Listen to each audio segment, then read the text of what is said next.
Set CA का अगला question हमारा है, निम्नलिखित का कारण बताइए। फोर्थ घा है। पहला क्वेश्चन है इसमें, एनिलीन फ्रीडल क्राफ्ट अपक्रिया क्यों नहीं देता है? एनिलीन फ्रीडल क्राफ्ट अपक्रिया क्यों नहीं देता है? देखिएगा, एनिलीन जो होता है वो C6H5NH2 यानी ये बेंजीन रिंग के साथ में एक एमीन ग्रुप लगा हुआ है, एनिलीन ये है। फ्रीडल क्राफ्ट क्रिया में क्या होता है, एल्किल हैलाइड के साथ में निर्जल AlCl3 लिया जाता है, निर्जल AlCl3 लिया जाता है, जो क्या करता है, एल्किल हैलाइड के साथ अभिक्रिया करके एक इलेक्ट्रॉन रागी उत्पन्न करता है ना। लेकिन यदि ये एनिलीन की उपस्थिति में होगा, ये जो निर्जल AlCl3 है ये वास्तविक में लुईस अम्ल है, ये लुईस अम्ल है, लुईस एसिड की भांति व्यवहार करता है। लुईस एसिड को चाहिए इलेक्ट्रॉन, लोन पेयर चाहिए, लोन पेयर ऑफ इलेक्ट्रॉन चाहिए, जो कि एनिलीन के NH2 से मिल जाएगा। इसके पास एक लोन पेयर होता है, जिससे क्या होगा, इस लुईस अम्ल को AlCl3 को लोन पेयर ऑफ इलेक्ट्रॉन मिल जाएगा, तो जिससे ये इलेक्ट्रॉन रागी जनरेट नहीं करेगा, उत्पन्न नहीं करेगा, और ये अभिक्रिया नहीं हो पाएगी। तो आपको लिख लेना है AlCl3 NH2 के इलेक्ट्रॉन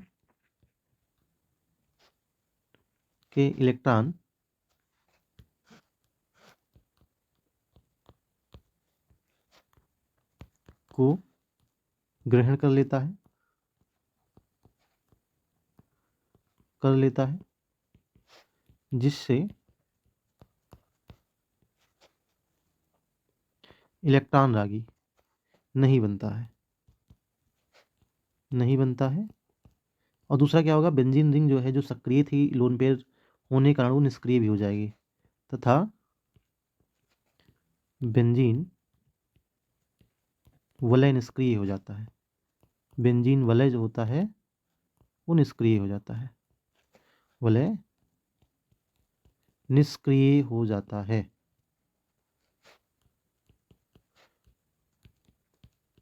ये आपका आंसर हो गया। अगला देखिएगा, एथिलमीन जल में विलेय है जबकि एनिलीन नहीं। एथिलमीन क्या है, C2H5 यानी CH3CH2 NH2, ये एथिलमीन है। जबकि एनिलीन अभी हमने बताया, ऊपर देखा आपने, एनिलीन क्या है, ये बेंजीन रिंग से लगा हुआ एक NH2। देखिए ये वाला जो हाइड्रोकार्बन का पार्ट है, ये जल में अघुलनशील होता है, जलद्रोही कहलाता है, जलद्रोही। जबकि ये ध्रुवीय भाग है, ये जल स्नेही है, जल स्नेही। ये दोनों क्या है, जलद्रोही पार्ट है, और ये दोनों क्या है, जल स्नेही पार्ट है। अब बेंजीन में जो बेंजीन रिंग है वो बड़ा पार्ट है हाइड्रोकार्बन का। तो एनिलीन में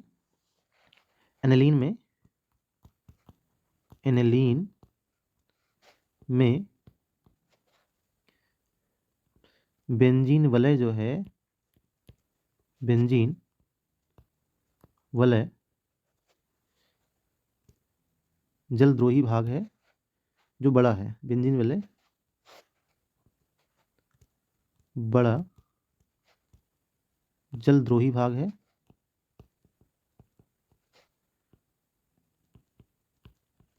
है, जिससे क्या होता है,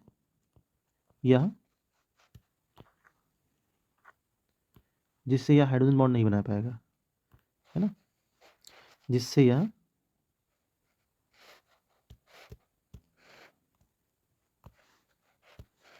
बड़ा जलद्रोही भाग है, जिससे यह हाइड्रोजन बॉन्ड नहीं बना पाएगा, हाइड्रोजन बॉन्ड नहीं बना पाता है। जबकि एनिलीन बना लेता है, जबकि एथिलमीन बना लेता है, जबकि एथिलएमीन बना लेता है। एथिलएमीन हाइड्रोजन बॉन्ड बना लेता है। जल में घुलनशीलता की कभी भी बात की जाएगी तो उसका मेन फैक्टर होगा हाइड्रोजन बॉन्ड। एनिलीन में जो हाइड्रोफोबिक भाग है यानी कि जलद्रोही भाग है वो छोटा है, इसलिए वो जल में घुलनशील है। अगला है प्रासरण एवं प्रासरण दाब से आप क्या समझते हैं। एक प्रोटीन 200 सेंटीमीटर क्यूब जलीय विलयन में 1.26 ग्राम प्रोटीन है। प्रोटीन का मूल द्रव्यमान 61.022 ग्राम मोल है। 300 केल्विन पर इस विलयन का प्रासरण दाब क्या होगा। सबसे पहले देखिए प्रासरण क्या होता है। प्रासरण प्रासरण क्या होता है, परिभाषा आपने देखी होगी, बुक में पढ़ी होगी। क्या होता है, तनु विलयन से, तन मतलब जिसमें पानी ज़्यादा हो, तनु विलयन से सांद्र विलयन, सांद्र विलयन की तरफ अर्धपारगम झिल्ली द्वारा, एसपीएम द्वारा, मैं एसपीएम लिख देता हूँ यहाँ पे, एसपीएम मतलब अर्धपारगम झिल्ली द्वारा विलायक विलायक का जाना प्रासरण कहलाता है। प्रासरण कहलाता है ना। देखिएगा, दो विलयन को अर्धपारगम झिल्ली द्वारा अलग किया गया है। विलयन ए की सांद्रता कम है और बी की ज़्यादा है तो क्या होगा, ए की सांद्रता कम है, बी की सांद्रता ज़्यादा है, तो विलायक के जो कण होंगे, विलायक के जो अणु होंगे वो ए से बी की तरफ जाएंगे, है ना। अगला प्रासरण दाब क्या है। अब अगर विलयन प्रासरण समझ में आया तो प्रासरण दाब भी समझ में आ जाएगा।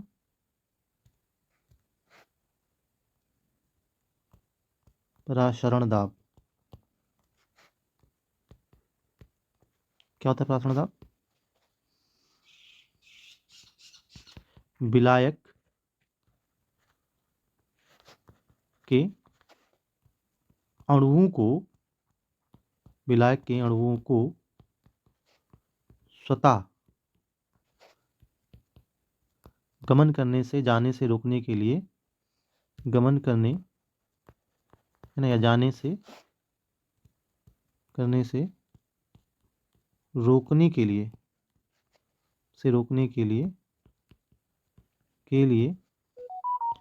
एसपीएम पर लगाया गया दाब, एसपीएम पर लगाया गया दाब प्रासरण दाब कहलाता है ना। प्रासरण दाब कहलाता है, प्रासरण दाब कहलाता है। ये आपका प्रासरण दाब का हो गया। अब इसमें कुछ न्यूमेरिकल पूछा गया था। पूछा गया है कि एक प्रोटीन है 200 सेंटीमीटर, यानी 200 सेंटीमीटर की मतलब 200 ml जल में 1.6 ग्राम घोला गया है, मतलब द्रव्यमान भी दिया है 300 पर, आपको प्रासरण दाब बताना है। जब प्रासरण दाब क्या होता है, प्रासरण दाब का फॉर्मूला होता है पाई इक्वल CRT, है ना। तो आपको सी कंसंट्रेशन का सूत्र क्या होता है, विलेय का द्रव्यमान बटे विलेय का अणुभार गुणे 1000 जो कि ml में दिया गया है, बटे बी गुणे CRT जो है उसमें RT बचेगा, R×T। आर गैस नियतांक होता है, इसका मान होता है 0.083 और टी 300 केल्विन दिया गया आपको। W2 पर देखिए प्रश्न में दिया गया था, देख लेते हैं कितना दिया गया है, 1.26 ग्राम, है ना, 1.26 ग्राम, 1.26 ग्राम, और ये 61.022 गुणे 1000 बटे भी आपको 200 ml दिया गया है। आर का मान 0.083 मल्टीप्लाई टी आपको दिया गया है 300 केल्विन। इन सबको हल कर लीजिए, है ना। इसको आप हल करेंगे तो ये कट जाएगा पूरा, ये 5 आ जाएगा यहाँ पे, और इसको आप गुणा करेंगे 1.26 मल्टीप्लाई 5 करिएगा तो आपको आएगा, ये बन जाए 5, ये लगभग आपके पास आएगा 6.3, फिर मल्टीप्लाई 0.8083 मल्टीप्लाई 300, इसको भी गुणा कर लीजिए इसका इसका गुणा करोगे आप तो आपका आ जाएगा अप्रॉक्स 24 के आसपास, है ना। और अपान में बचा आपका 61.022।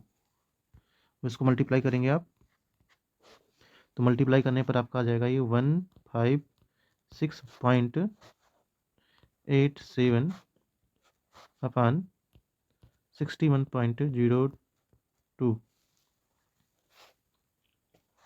इसको आप डिवाइड करेंगे, इसको डिवाइड करोगे तो आप आएगा ये 2.57, क्योंकि दाब का मात्रक जो होता है वो बार होता है, इसलिए इसका आंसर लिखेंगे 2.57 बार, यहाँ बार में दिया गया था, ये आपका आंसर हो जाएगा। अगला क्वेश्चन है, रासायनिक अभिक्रिया के वेग से आप क्या समझते हो? रासायनिक अभिक्रिया के वेग से आप क्या समझते हो? देखिए रासायनिक अभिक्रिया का वेग क्या होता है, एकांक समय में अभिकारक की सांद्रता में परिवर्तन को हम अभिक्रिया का वेग कहते हैं। एकांक समय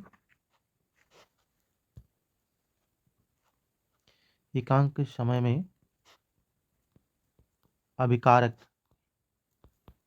अभिकारक की सांद्रता में परिवर्तन, अभिकारक की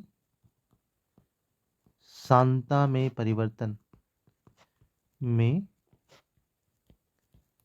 परिवर्तन को अभिक्रिया का वेग या दर कहते हैं। वेग या दर कहते हैं, है ना। मान लीजिए रिएक्शन हो रही है, आर से रिएक्टेंट से प्रोडक्ट बन रहा है, तो आपको लिखना है दर। दर कैसे लिखोगे? रिएक्टेंट की सांद्रता में परिवर्तन बटे समय में परिवर्तन, है ना। और दर का मात्रक क्या होता है? सांद्रता का मात्रक, कंसंट्रेशन का मात्रक क्या होगा? कंसंट्रेशन का मात्रक होता है मोल प्रति लीटर, इसका आएगा मोल प्रति लीटर यानी लीटर इनवर्स, और समय का मात्रक सेकंड, तो सेकंड इनवर्स आ जाएगा। ये आपका अभिक्रिया दर का मात्रक हो गया, ठीक है। चलिए अगला क्वेश्चन देखते हैं, राउल्ट का नियम से आप क्या समझते हैं? राउल्ट का नियम क्या है? इसमें कहा गया कि अगर कोई वाष्पशील विलेय युक्त विलेन है ना, वाष्पशील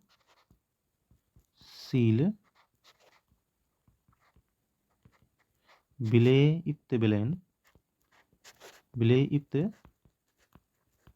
विलेन में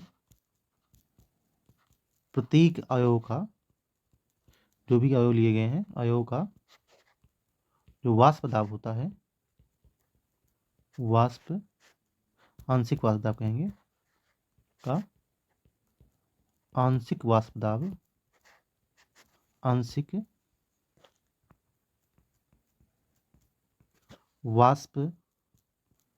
दाब उस अवयव के मोल प्रभाज के बराबर, उसके समानुपाती होगा। उस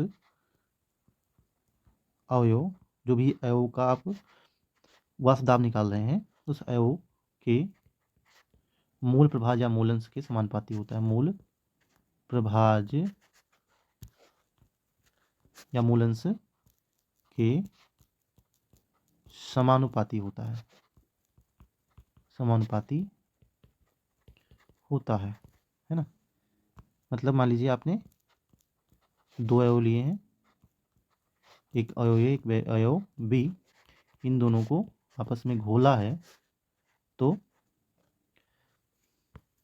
अगर हम कहें अवयव ए, इसका वाष्प दाब पी ए है, इसका वाष्प दाब, आंशिक वाष्प दाब पी बी है ना, और ये अवयव का मूल प्रभाज एक्स ए, बी अवयव का मूल प्रभाज एक्स बी है, तो हम लिखेंगे यहाँ पे पी ए, प्रपोर्शनल का साइन लगाएंगे, लिखेंगे एक्स ए, है ना। और दूसरा हम लिखेंगे पी बी, यानी कि आंशिक दाब बी अवयव का समानुपाती का साइन, और बी का मोल प्रभाज या मोलंस। तो ये आपका होता है राउल्ट लॉ या राउल्ट का नियम। अगला क्वेश्चन है, संक्रमण धातु की समानता रंगीन क्यों होती है? रंगीन होने का कारण है युग्मित इलेक्ट्रॉन की संख्या होना या युग्मित इलेक्ट्रॉन का होना। संक्रमण धातुओं में अधिकांश क्या होता है कि ये अयुग्मित इलेक्ट्रॉन पाए जाते हैं। जो संक्रमण धातुओं के यौगिक होते हैं, संक्रमण धातुओं के जो यौगिक होते हैं उनमें अधिकांशतः अयुग्मित इलेक्ट्रॉन पाए जाते हैं। तो इसका आंसर लिख देंगे क्योंकि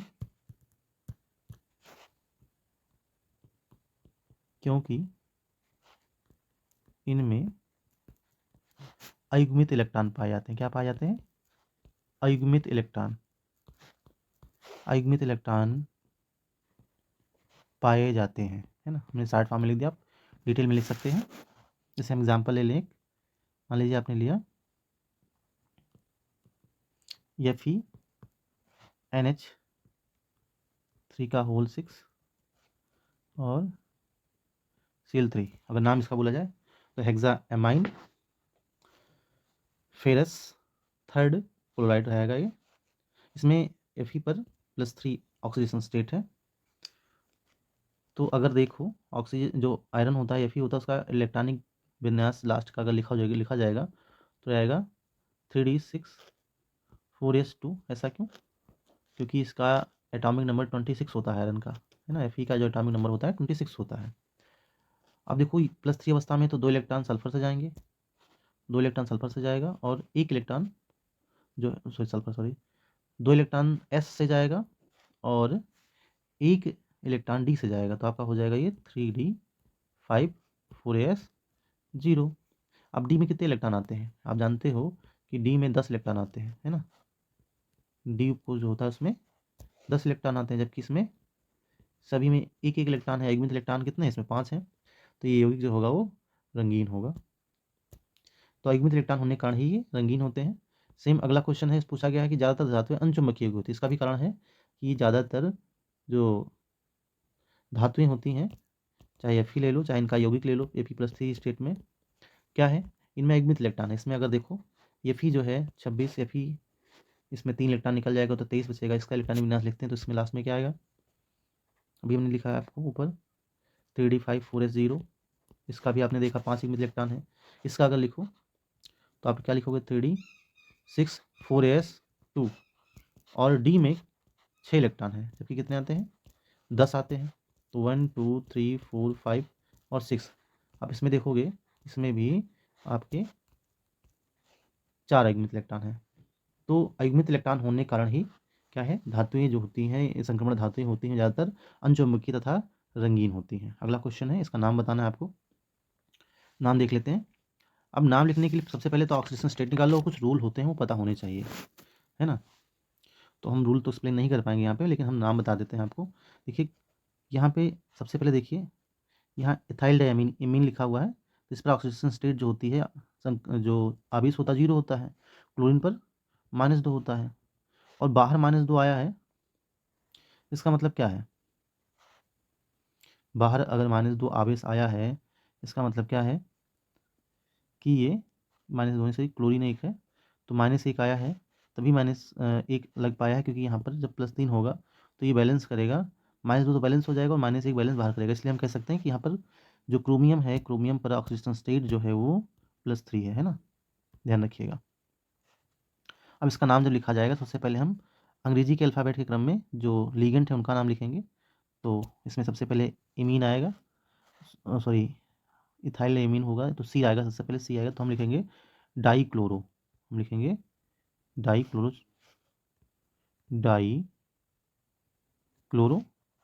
अब यहाँ पे हम बिस लगाएंगे। बिस क्यों लगाएंगे? क्योंकि इथाइल डाईअमीन, डाई एक बार लगता है जब कहीं भी पहले से डाई का उपयोग कर लिया जाए उसी के नाम में। जैसे हमको इसी का नाम लिखना है, इसी में पहले से यूज हो गया है डाई, तो हम इस बार बिस लगाएंगे। तो हम लिखेंगे बिस ब्रैकेट के अंदर इथेन, इसका नाम है पूरा इथेन 1,2 1,2 डाई एमीन। इसके बाद में जो क्रोमियम है ना, क्रोमियम है तो हम क्रोमियम लिख लेंगे।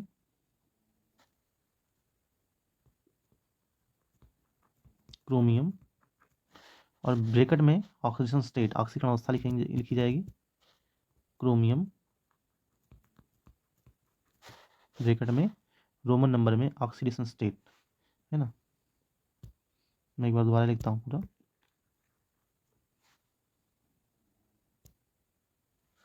देखिएगा,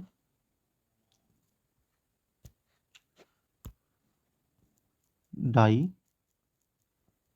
क्लोरो बिस ब्रैकेट के अंदर एथेन 1,2 डाई एमीन ब्रैकेट बंद कोबाल्ट, उसी के आगे रहेगा कोबाल्ट।